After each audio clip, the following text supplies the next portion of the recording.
Welcome back to RotoWire Fantasy Sports Roundtable. I'm your host, Derek Van Riper, joined by RotoWire President Peter Schenke and Managing Editor Chris List. Fellas, let's talk about the rookie class. It's going to be a strange year because these guys have not had OTAs and spring practices to get accustomed to the NFL game. A lot of them just signing their contracts in the last week or so, and they're going to have an accelerated offseason to make the necessary adjustment. Let's start with the quarterbacks. Cam Newton goes to Carolina, not really a good situation. Good running game behind him, but do you see him starting in week one? And if he is getting starts this year, do you want him anywhere near your fantasy teams? If you ask me, no. I don't think they're going to throw him to the Wolves in week one. I think it's a bad situation. And when he does start, maybe he could pull like a Vince Young down the stretch. And Vince Young's rookie year when he was pretty good, but that's the upside. And I think that would even be wishful thinking.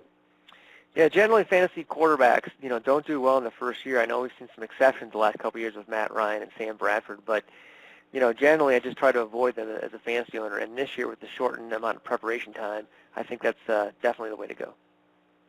What about some of the other guys that could actually play their way into a job? A lot of teams signed veterans. The Titans brought in Matt Hasselbeck, for example. The Jaguars still have David Garrard, but you see guys like Blaine Gabbert or Jake Locker potentially stepping in and being Colt McCoy types maybe in the second half of this season? I don't see any positives from the quarterback position among the rookies. I really don't. Donovan McNabb, screws it up again, and maybe Christian Ponder gets to play, or Andy Dalton plays, and some of those receivers that have some talent. But they're just in developmental mode. You don't want that on your fantasy team unless it's a keeper league. I think the only thing would be some of these quarterbacks, especially Cam Newton, late in the season. If it becomes a rushing guy, where he can get a couple of rushing touchdowns, do what Tim Tebow did last year in terms of a lot of rushing touchdowns per start. That's probably the best that a rookie quarterback's going to do this year.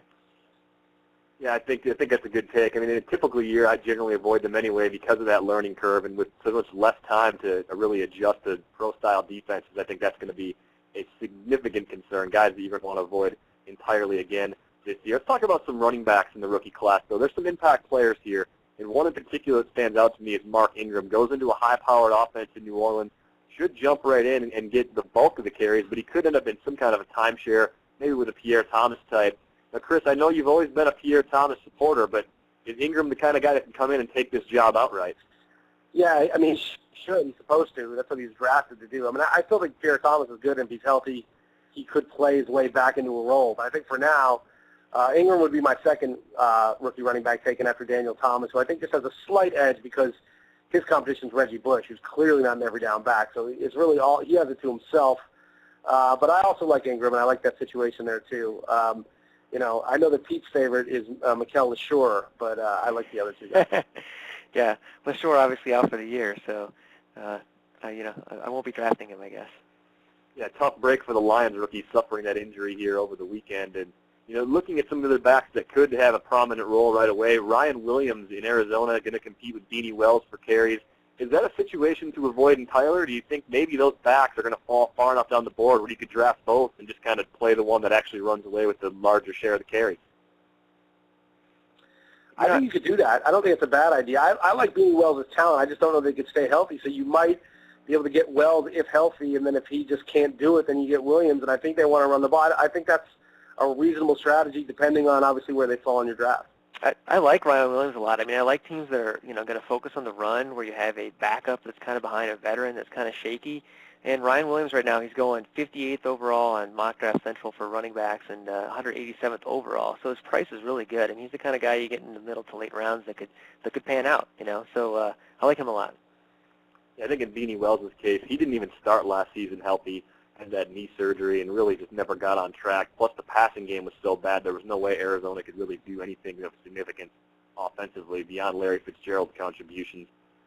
You guys have been watching the RotoWire Fantasy Sports Roundtable. I'm your host, Derek Van Riper. I was joined today by Chris List, our managing editor, Peter Schenke, our company president. You can check us out on SiriusXM Fantasy Sports Radio, XM87, Sirius 210, Monday through Friday, 11 a.m. Eastern to 2 p.m. Eastern.